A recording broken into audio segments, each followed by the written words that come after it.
Greetings and welcome to this end of the semester, unlike any other edition of Campus Conversations. I'm Dan Mogulof from the university's Office of Communications and Public Affairs. Today, we'll be talking about our ongoing response to and plans for recovery from the COVID-19 pandemic. We're joined by key members of campus leadership, Chancellor Carol Christ, Executive Vice Chancellor and Provost Paul Alivisatos, Vice Chancellor Administration Mark Fisher, and Vice Chancellor of Finance and Chief Financial Officer Rosemary Ray.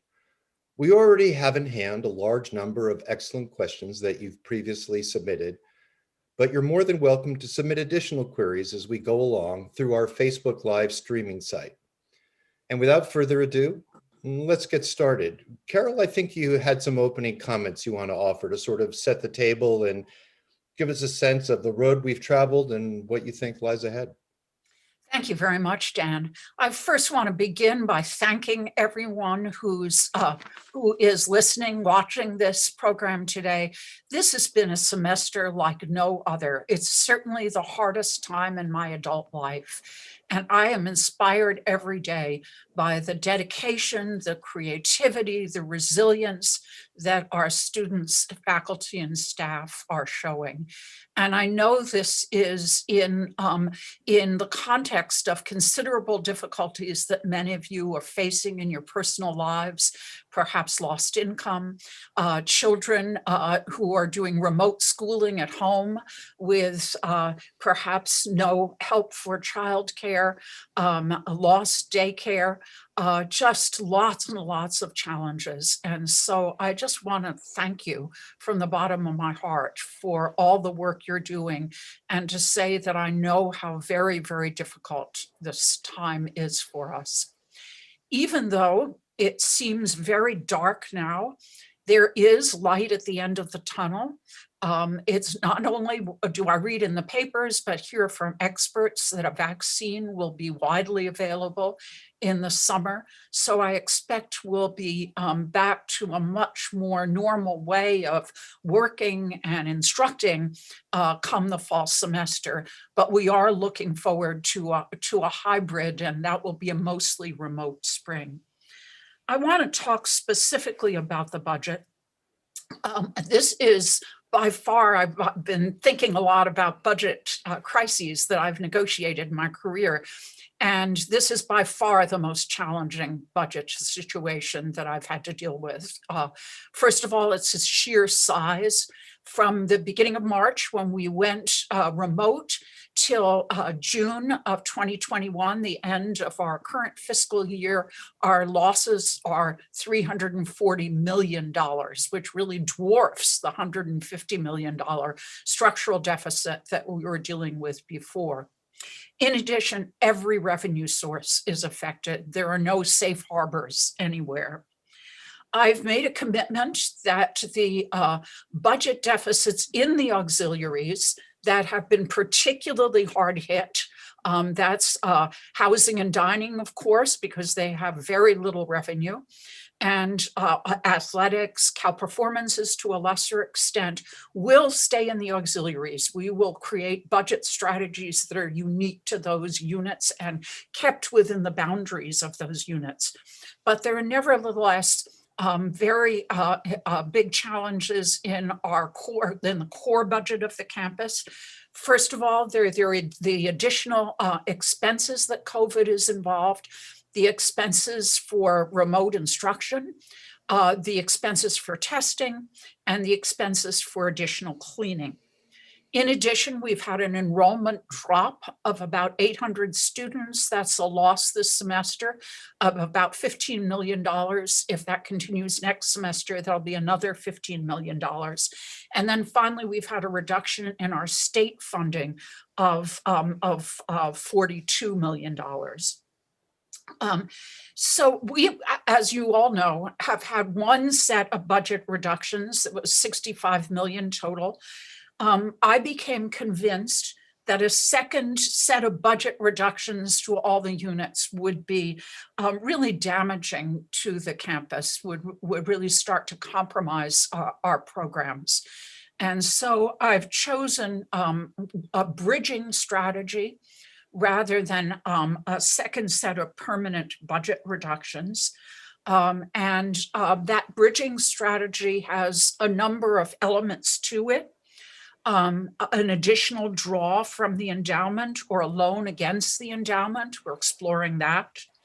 Liquidation of investment gains, hardening our soft hiring freeze, encouraging units to use even more of their reserves, taking on more debt, although if you take on debt, you have to pay it back, slowing down even more than we have capital projects. We will offer again the voluntary separation plans that we offered earlier. And then something I'm sure you're aware of from the campus message yesterday, we've decided to implement a campus-specific furlough. That furlough is progressive in its nature. Those earning $59,000 or under will not have any kind of reduction. At increases in the number of furlough days and consequent salary reduction for those at higher income levels. This furlough will save approximately $27 million, and that's approximately 250 jobs that we will not have to cut. Our goal is, to the extent possible, to avoid layoffs. And so that's the purpose of the furlough. The longer term budget strategy has to be revenues, as I've said often before. And those revenue sources are philanthropy. Philanthropy is actually going very well. We've just crossed the $4.2 billion mark in our campaign, but people give to specific, projects. They don't give you money to fill up budget holes or to pay your bills. Increasing research, extramurally funded research, and we've been very successful in the projects that we're bringing in. I just heard about a $40 million project for the GLIDE project in the Space Sciences Lab. That's the NASA's next space mission, so that's exciting news. And more monetization of intellectual property. And finally, enrollment increases in all our various categories of enrollment: summer session, university extension, executive education, self-funding master's programs, and perhaps even undergraduate enrollment. Our move to remote instruction has given us a new set of tools that really, I think, enable us to extend our reach and give us some revenue opportunities. So we'll be exploring that in the months to come. So why don't I stop there, Dan, and turn it over to somebody else. Yeah, before we go on, and I know Paul has some words he wants to say, I have an immediate question for you, Carol. When you boil that all down, where are we? Are we on the precipice of disaster? Do you feel like we're rushing to put out fires and can't stay ahead? Is our existence threatened? Or is this just an extreme crisis where you feel confident about our long-term future? Help us all sort of understand where we are. Thank you. We are certainly not on the precipice. I feel very confident about our long-term future. I think of this as a sharply V-shaped budget problem. So it's certainly challenging to confront in the moment, but I feel very confident about our long-term future and our financial model. So this is not something we can't cope with, but we do have to cope with it. We can't not take measures that bring us closer to a balanced budget. Thank you. And with that, Paul, let me turn to you, because I know you've been thinking a lot about that very notion of how we cope in our distant or maybe not so distant future. Thank you, Dan. And let me echo, first of all, what the Chancellor said a moment ago. I think we recognize that this has been a really extremely difficult time for every person on the Berkeley campus. It's been challenging in so many dimensions.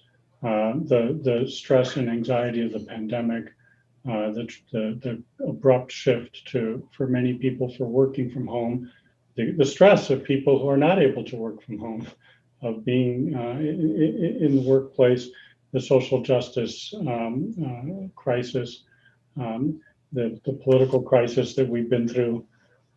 It's been a period of just an unprecedented sense of just difficulty that people are feeling. One thing that has made me throughout this crisis really feel better has been the extent to which I think a hallmark of our whole year has been the extent to which the entire Berkeley community has worked together to overcome the crisis. And that's shown up with students, with alumni, staff, faculty, the administration, friends of the campus. Everybody has come together and worked so hard. Just yesterday, as an example, we had a meeting of our instruction planning group. We meet every week, and that has a group of wonderful staff, faculty, and administrators. And we were joined yesterday by the student leaders, the undergraduate and graduate student leaders who think about academic affairs. And it was just remarkable to hear from them how deeply they've thought about what could make the next semester better for them, and how engaged they were with us in trying to solve those problems. And the same has applied all throughout this period, and I really want to take note of that. I also want to emphasize the extent to which throughout the crisis, we have done our utmost to prioritize students and staff.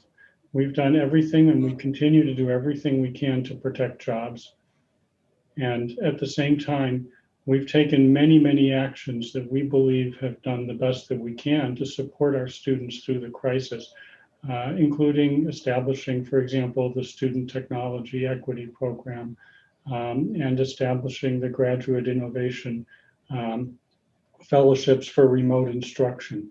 So we've done many things to try our very best to support the staff and students and to prioritize them during this crisis. Your question is really about how are we going to be recovering? And I do want to just make a couple of observations. We went through an extremely wrenching crisis in the 2008-2009 period. And the campus did recover over a period of time. And I think it's instructive to look at that, because during that period, we learned some things. For example, the Chancellor referred to the master's degrees that we created. Those have grown now to $106 million of income a year. And they're also serving a whole new group of students who are learning professional education or learning about areas which will help them in their lives as they go on. And there are many more such possibilities that exist for us in the future. Our research in the last few years, since 2016, has gone from about 675 million to 800. Our summer sessions is now, in 2008, it was at around $22 million. It's now at $50 million. Last summer, many students came from the campus who participated in summer sessions, a record number. They had good reason to do it because they could participate in remote instruction when they maybe weren't able to do some of the other things they might have done in an ordinary summer. But of course, we had a lot of loss in international engagement. Concurrent enrollment, students from other schools participating in our classes, has increased almost tenfold in the last decade. It's now at about 25 million, and the Chancellor noted philanthropy, which has almost tripled since 2008 on the campus. All of those things point to the campus. The community has learned how to engage with our academic mission in different ways and to grow. But I'm very optimistic about how we'll come out of this crisis, in the sense that I think we have a lot of newfound capacity. I'll note that our numbers have just closed on admissions, on applications for this year. Our undergraduate applications are up by 28%, and graduate applications by 16%. Some of that, I'm sure, is because some people had sat out maybe the previous cycle, but it also shows that people, as we recover slowly and we get to the period with the vaccine, people are thinking hard that education is going to be something that they really they want, and that they especially want a Berkeley education, and that's going to drive them to seek admission here. And the remote instruction capability, which is, it's got its difficulties, but it also does some things remarkably well, far better than we had thought. It's poor at creating community, but it does allow quite a bit of instruction activities to take place. In this next recovery period, in addition to all the things that we used last time, we'll now have the ability to use remote instruction in very important ways.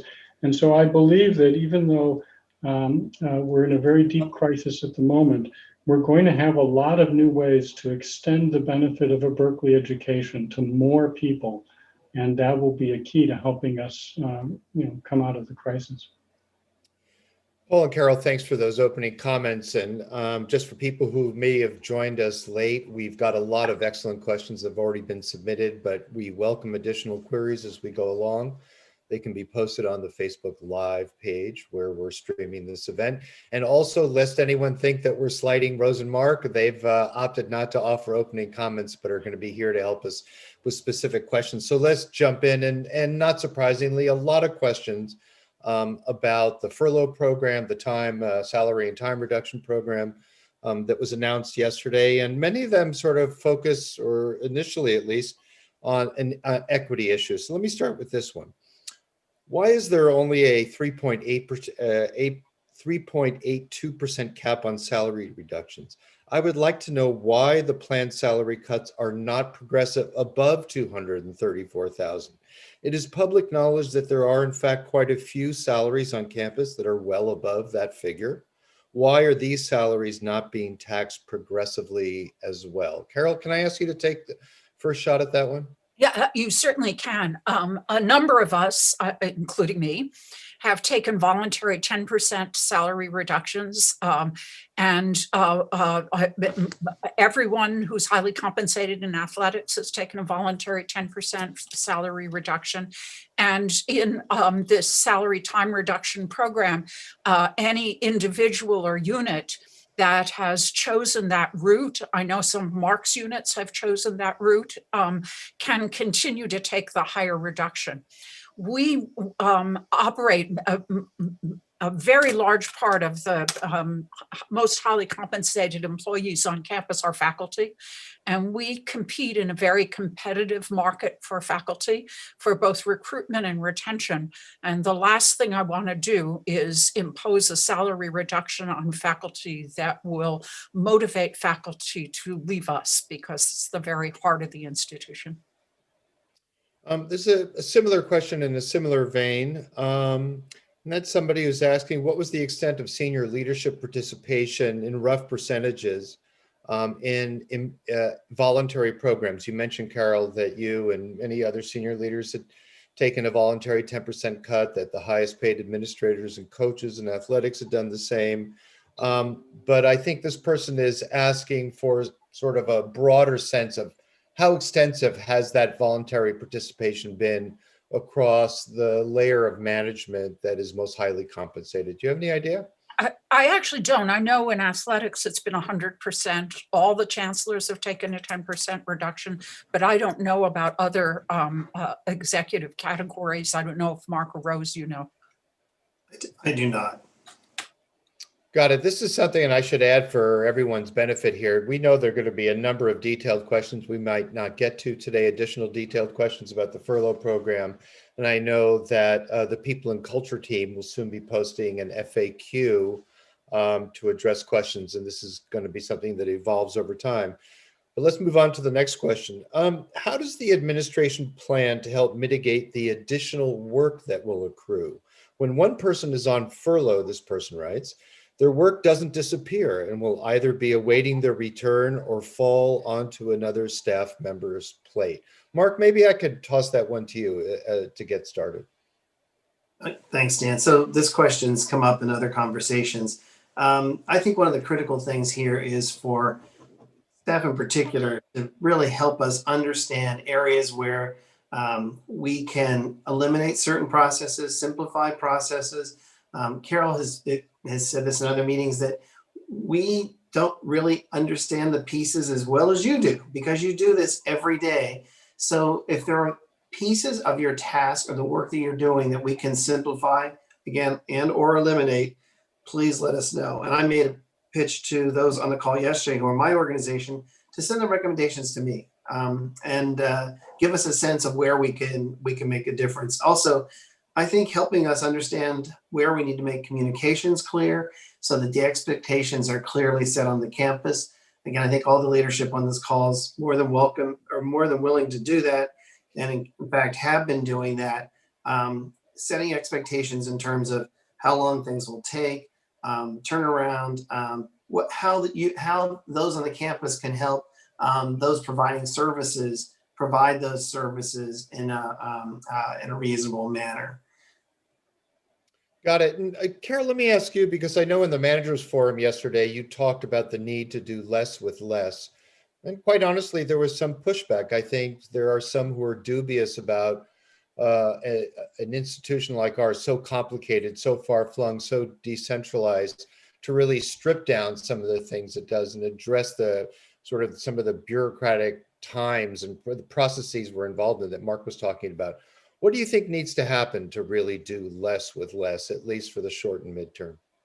I think, well, there are two things. First of all, I think everybody needs to prioritize their work and do the things that are the most urgent and not do the things that are less urgent. But the other thing takes the really hard work of process analysis. I know Paul started a project in process analysis when he was Vice Chancellor of Research. We are not very good as an institution at simplifying, and it's what we have to do. We are way too bureaucratic and need to just be able to strip processes down, often eliminate processes, because we've become the victim of our own elaboration. Got it. Anybody else want to add to that, Paul or Rose, or we'll move on? Well, I guess I will say that I think it is true that doing less with less does require some work. It's one of those paradoxical kind of things where you have to think through the sequence of events that takes place in a process, and that takes some time and effort. But I think, Mark, you do have a group that works on those things, and this will be, I'm sure, in the next year, something we're going to really want to work and get help on. So moving on to another question submitted. Please tell us what plans are being formulated regarding larger campus budget deficits. Should we anticipate future layoffs, program closures? Has the university considered elimination of sports programs or compacting empty office space? Carol, let me start with you, but I'd like everyone to weigh in on this one, actually. Yeah, there are a lot of questions that are embedded in that very good question. First of all, we have been doing a lot of thinking about whether we can change our building plans. I think one of the, I keep looking for silver linings in the very dark cloud of the crises that we are now in the middle of. And one of them is the discovery that working from home works very well for people, and that will reduce our use of our need for office space, and therefore really will change our capital planning as we move forward. I am trying not to eliminate programs. I think that, as I said before, this is a V-shaped crisis, and I don't want to respond with doing damage to our enterprise by eliminating programs. The long-term solution just has to be additional revenues, and you have to invest to create additional revenues. I frequently quote a sentence that I heard a kind of budget guru say once: you can't cut your way to heaven. And I really believe that. I think the way we got out of the structural budget deficit that of 26, that we had in 2016 was 50% with the growth of revenues. This is going to be even more dependent, this crisis, on the growth of revenues as a way of putting the campus in very strong financial shape. Rose, I'm going to turn to you in a second to talk a little bit about loans and other measures that we're taking. But Carol, before I do that, embedded in that question was another question, which is, and I think it's one on a lot of people's minds: should we anticipate future layoffs? We are not anticipating that's why we've taken the furlough, is to avoid layoffs. But we are, and we certainly do not plan a set of layoffs on a single, on a single day that would be campus wide, like you see announcements in the newspapers from various institutions. So we're trying to avoid them to the extent possible. So just to be clear, so what you're saying is that if the need arises for layoffs, that's going to really happen on a unit by unit, division by That's division? exactly right. It's going to happen on a unit by, it will be unit decisions, not a central decision. Got it. Rose, maybe you could take us into I don't want to say weeds, really. It's really the details. To give people a fuller understanding, I know you and I talked about this yesterday, and as I learned more about what we're doing, it provided some reassurance. So perhaps you could walk us through some of the more details about all that we're doing to confront the budget deficit. Good question. I want to return to something that we talked about the last time we were together, which is that we invested very early in developing some sophisticated modeling that helped us anticipate the financial effects of COVID-19, and we have maintained that modeling. And the modeling has proven to be accurate and instructive in our decisions. I think that helps to contribute to the roadmap that we've established and creates comfort, I think, for the campus community in terms of we can find our way out of this crisis. I'll also say that this is, as Paul mentioned, something that we know how to do, we have confidence around, and I do want to assure the Berkeley community that though we're going to have a 2 to 3 year recovery period as it relates to our finances, that there is a path out of the crisis. So we're looking at all of the levers, and I would say that we're putting everything on the table. We're looking under every cushion in terms of the levers, and we are trying to time those in accordance with the depth of the cash requirements for each year. So for fiscal year 21, we've already made a TRIP withdrawal, which recognized the investment gains that we made of approximately $30 million. We've already put that capital to work. We're also exploring how we might take on some endowment loans. We are exploring very careful borrowing options that might be available to us. I do want to be mindful that we are taking advantage of a historically low interest rate environment, and we'll continue to do that. And as Carol mentioned, as tempting as borrowing is, it is something that has to be repaid. All of the borrowing is short-term in nature, 5, 7, and 10-year terms. And if you were to think about campus borrowing $100 million, for instance, that means that next year we have $12 million of debt service payments. And so we have to factor that into our budgeting. That speaks to how we think about resolving this crisis. It is not a one-year problem.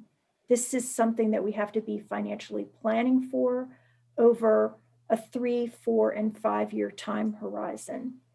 And then in the longer term, exploring how we might grow our revenue. And as Paul mentioned, what is the investment required to do that? And really taking a very, very close look at the use of and rebalancing of our reserves. I do want to thank all of you that participated in the budget submission cycle. Every division without exception presented a plan for how they would use their reserves over the 2, 3, and 4 year period of time so that we can ensure that we are again, pulling every lever that is available to us on campus.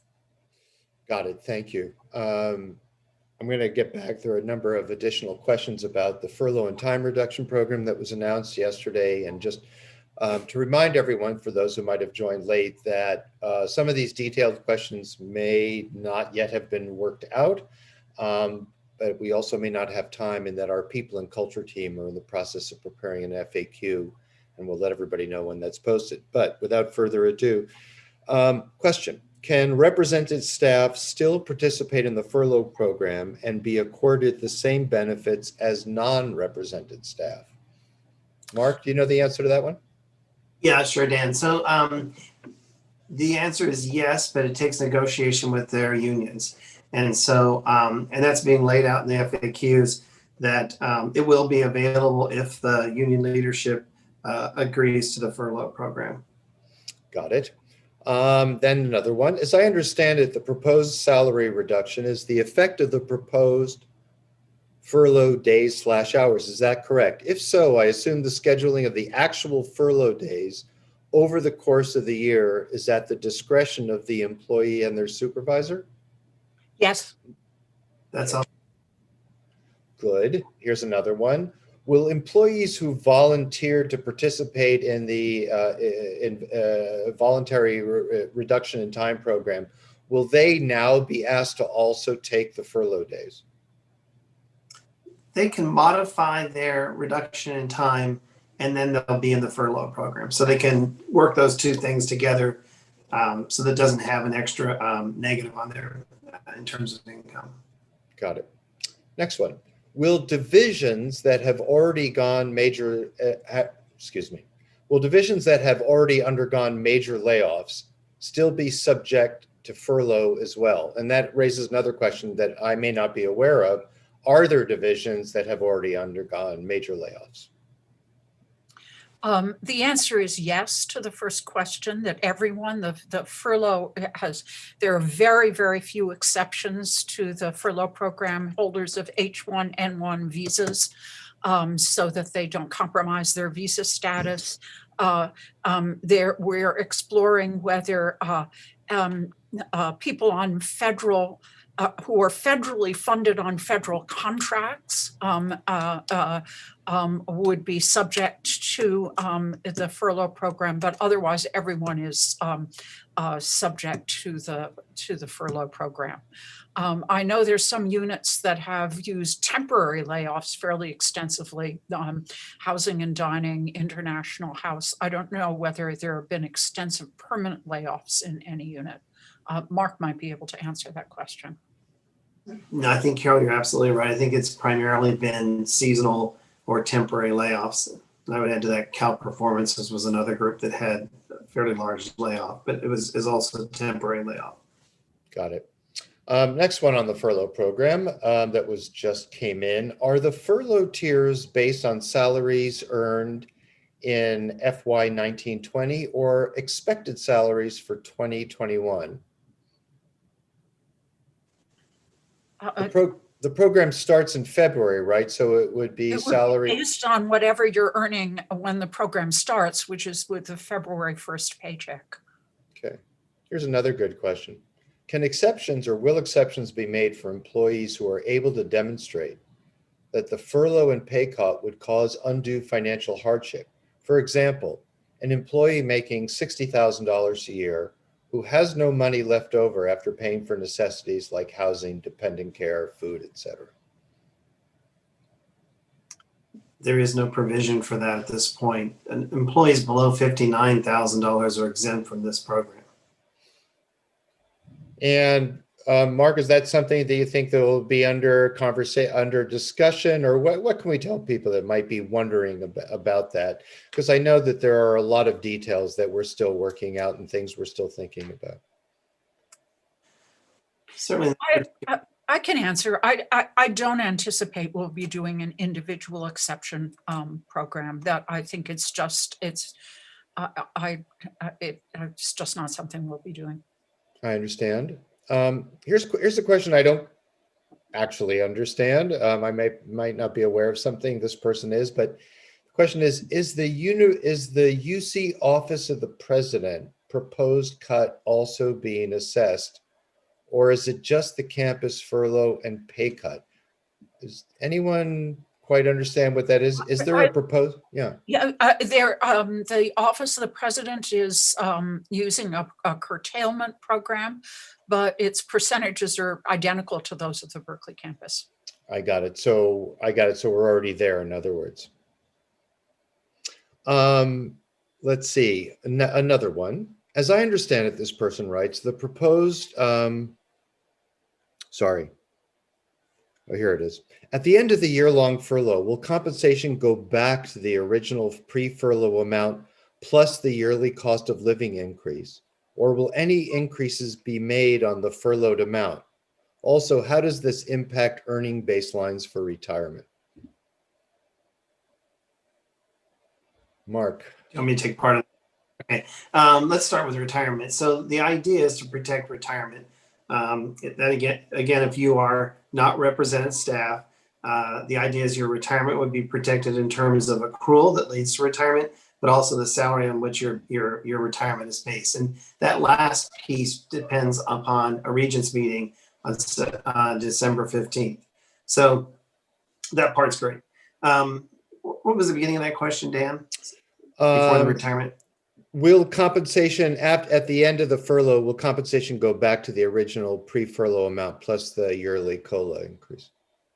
Well, we don't really get COLA increases. We have been getting merit increases for the last number of years.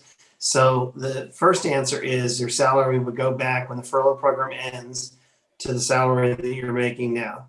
If in fact there's a merit program, then that would be under consideration. At this point, as far as I know, and Rose, please correct me, I don't believe there's a merit program being discussed broadly for the campuses at the system-wide level. There has been some discussion about a merit program for PSS employees. Yeah, that's my understanding as well. And to just elaborate a little bit, that is a decision that's made at the system level by the regents. Got it. Speaking of retirement, a number of questions on that front as well, and I'm going to dive into them now. Will people retiring in July 2021, about 6-7 months down the road here, be subject to the salary reduction?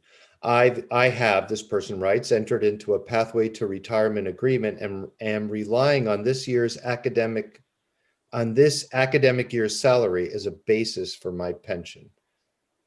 Fairly complicated, Mark. Yeah, it's a complicated question, and to be absolutely confident of my answer, I would talk with Ben Hermelin or encourage this person to talk with Ben Hermelin.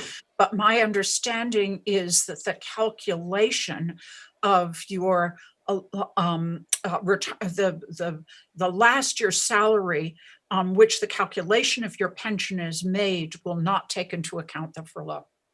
Got it. And is that also true, do you know, Carol, for that, the calculation of highest salaries in terms of retirement levels, the Right. 3-year period? Yes. So yes. in other words, can we say in a blanket way that people are going to be, in terms of retirement benefits, going to be held harmless by the furlough Right. program?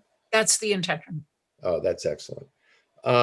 With one exception, the represented employees at this point, that's not the case. And that really depends on the unions agreeing to the furlough model.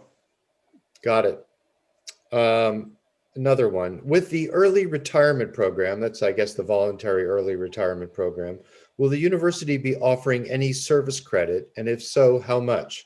Will early retirement be an option for staff for people 50 or over? I can answer part of that question, though not the whole question.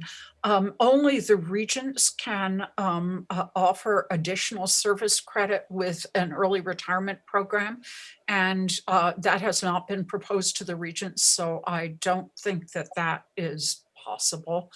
And I don't know the answer to the age 50 question. Do you, Mark?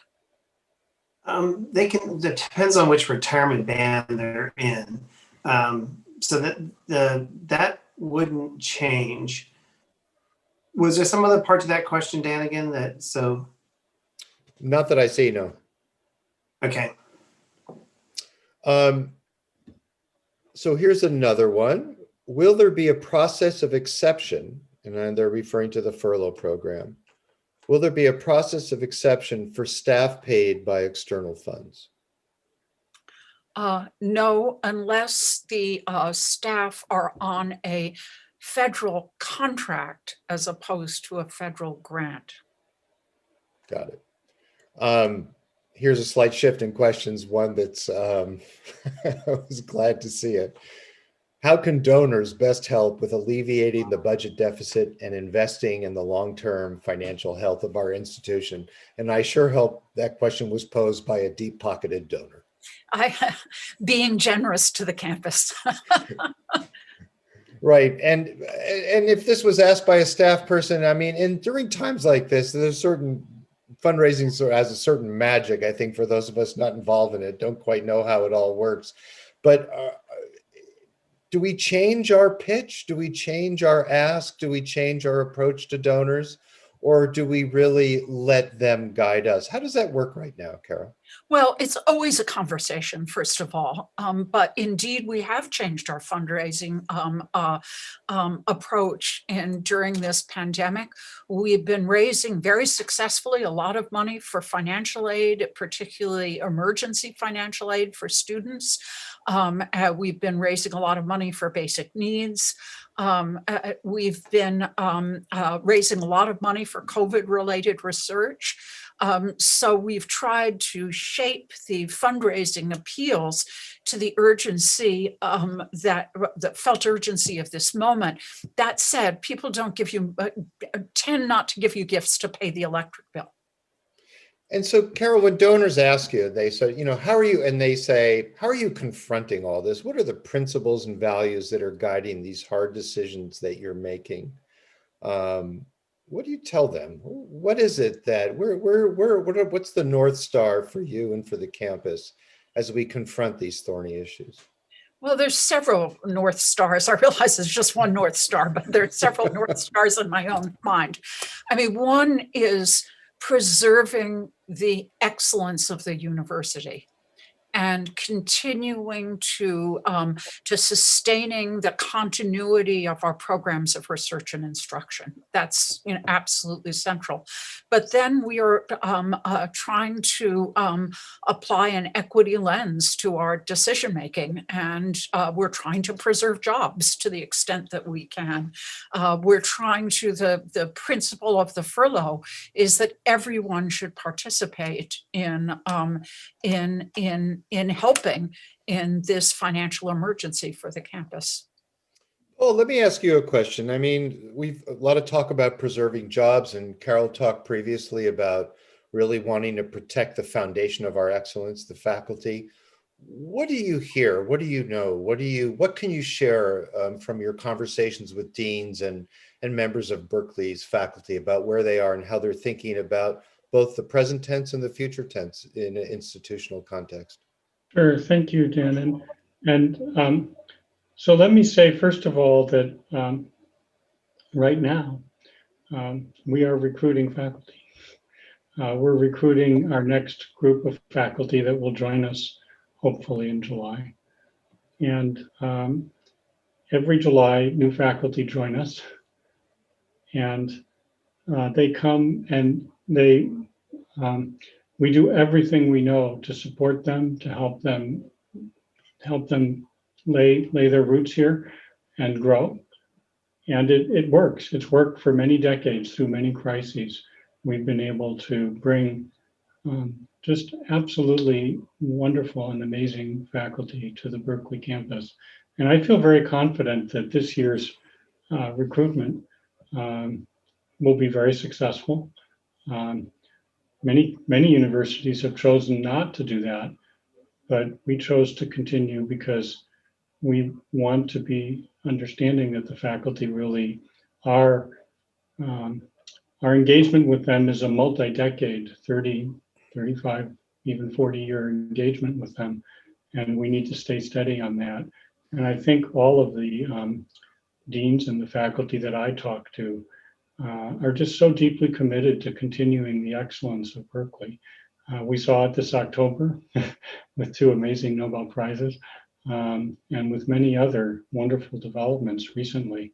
So I think people can feel confident that we will remain recruiting some of the very, very best people in the world, and also that when they come here, they'll be in an environment that helps them to achieve even more than they would if they had chosen to go someplace else. That's not going anywhere. Thanks for that, Paul. Rose, I want to come to you with the next one. We're going back to the budget world. Carol mentioned earlier about the cut in state funding, which my understanding was triggered by an absence of federal relief or an additional federal relief package. Newspapers are filled this week about renewed or reinvigorated talks.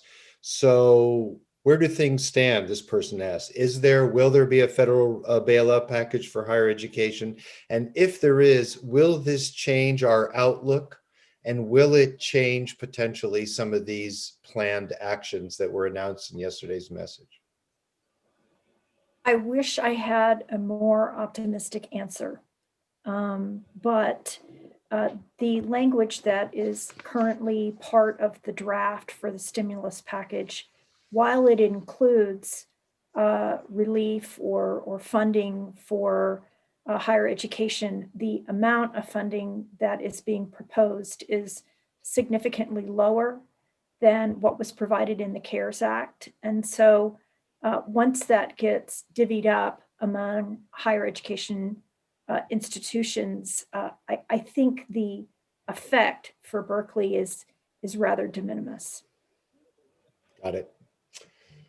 Another furlough question that came in, an interesting one. It's a long one, so bear with me, but it's a good one. I am concerned that furloughs send a negative psychological signal across the board, and everyone has been working harder than ever during these last 10 months. With furloughs, those who can might move to the private sector. Thus, I am wondering about ways to turn a negative into a positive and accomplish the same purpose. For example, it would be possible to donate to a Cal Relief Fund from an IRA or similar vehicle, appreciated assets, thus saving incurred taxes on the distribution and feeling like one is doing something positive rather than negative during a furlough process.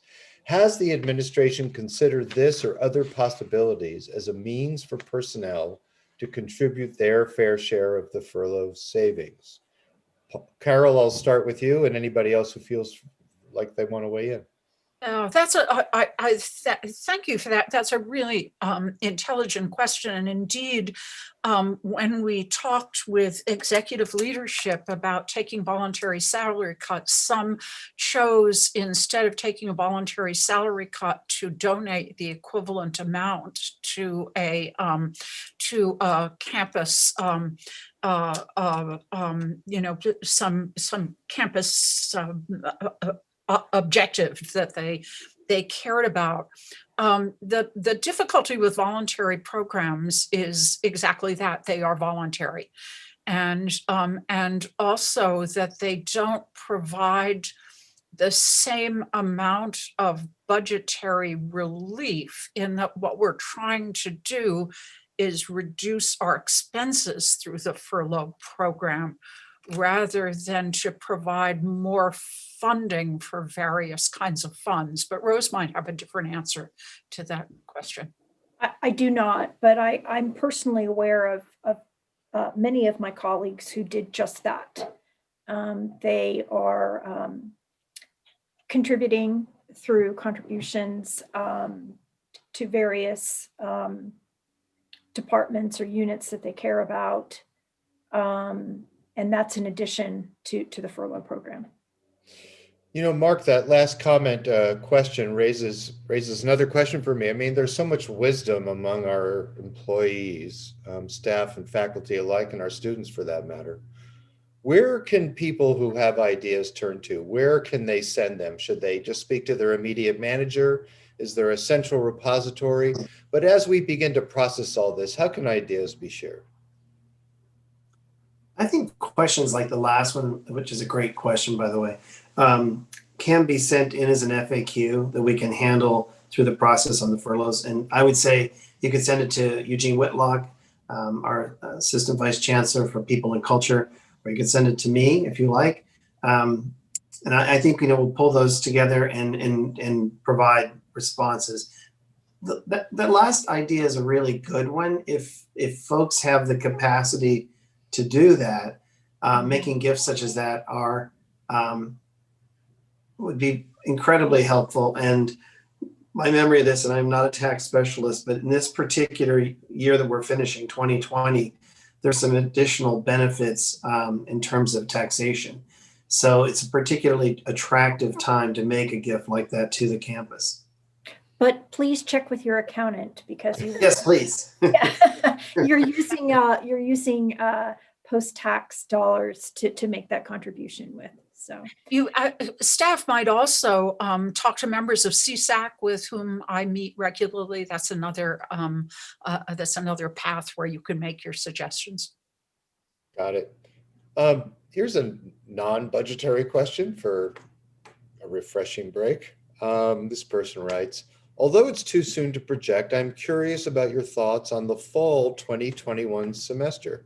Where do you think we'll be? Remote, hybrid? Even with vaccines, social distancing is likely still, this person believes, to be advised, and we will still have the same limits for our large classes. So when you look a little bit further past the spring, Carol, let me start with you here. How are you thinking about the fall, next fall? I'm thinking that the fall will be mostly face-to-face, although I don't think the masking, social distancing requirements are going to go away anytime soon. I also think that what I've been hearing from faculty and students is that some of the tools of remote instruction seem to them to be would be good in once we have moved past the pandemic, that large lecture classes, both students and faculty say, can be more effective online.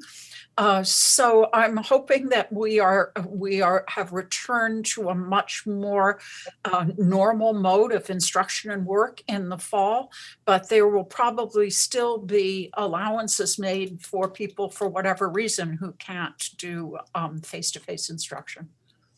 Paul might have a fuller answer to this. Well, I think I'm very hopeful that we'll have a lot more in-person instruction in the fall than we do now. I'm hopeful that we'll do that next semester already.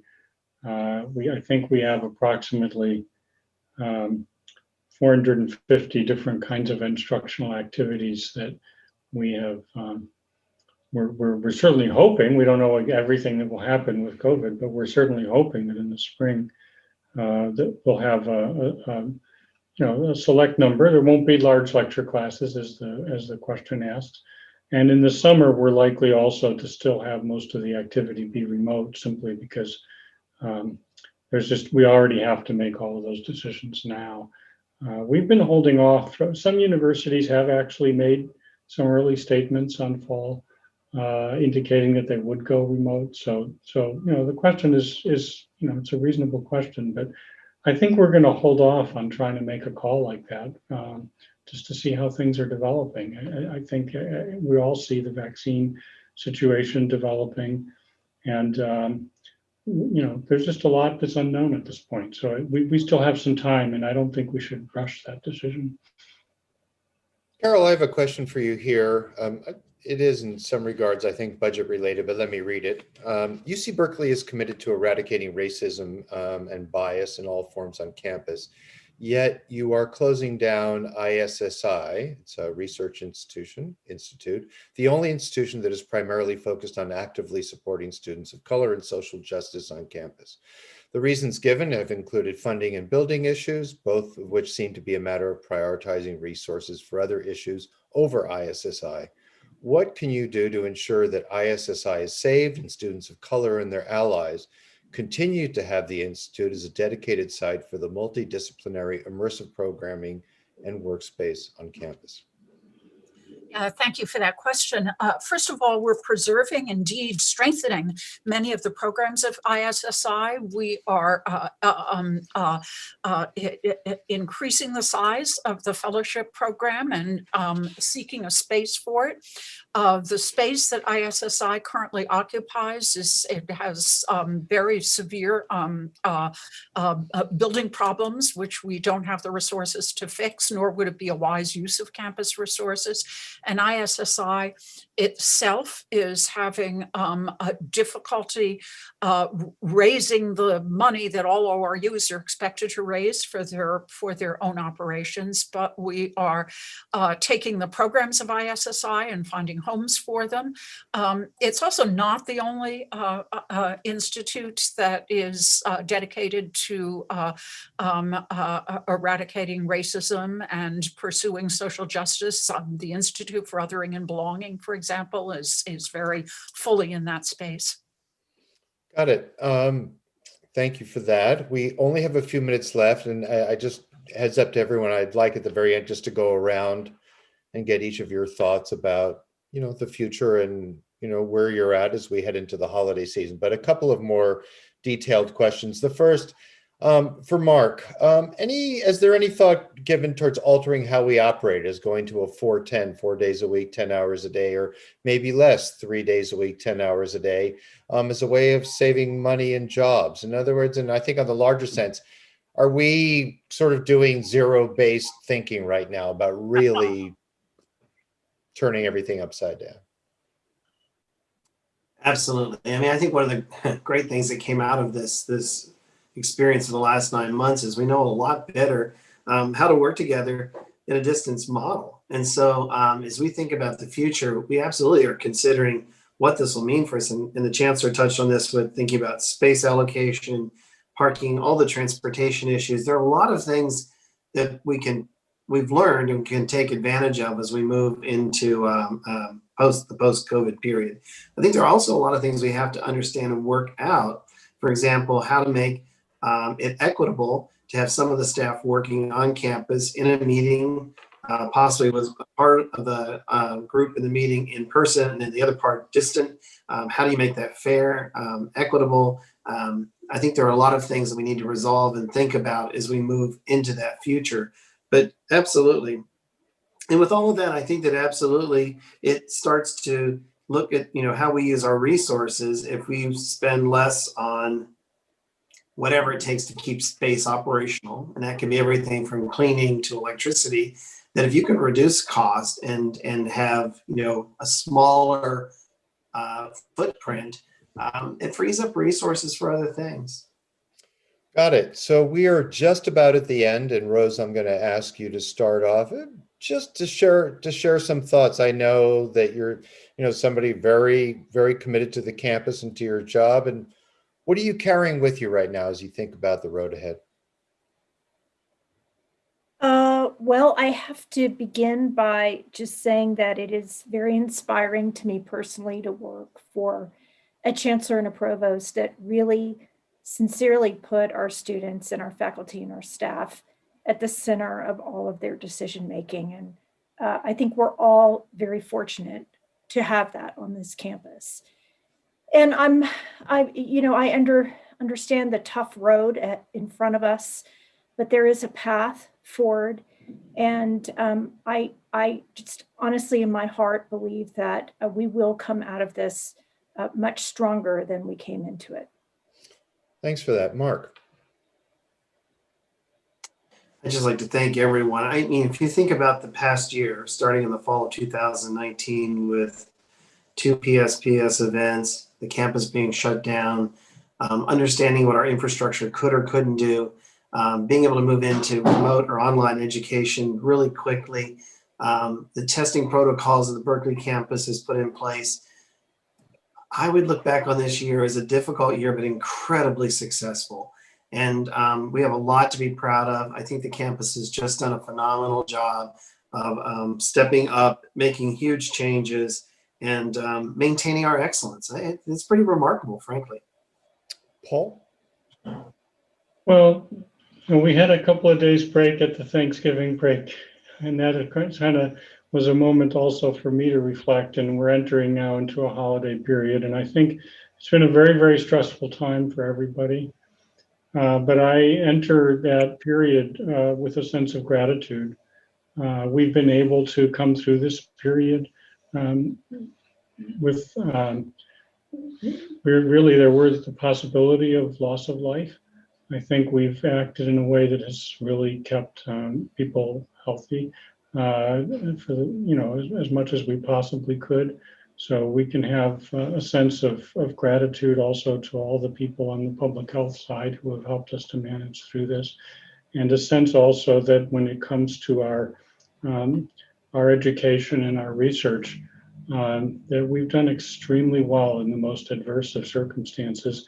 And also, I have a sense that as we make our way through this next difficult period after the vaccination, there's going to be a moment when there's going to be a real moment of innovation, a real moment of many wonderful new ideas coming to the fore, and of a lot of discovery of new ways, both of teaching and of creating new knowledge. We're going to pull through it. Thank you, Paul. Carol, a few final words.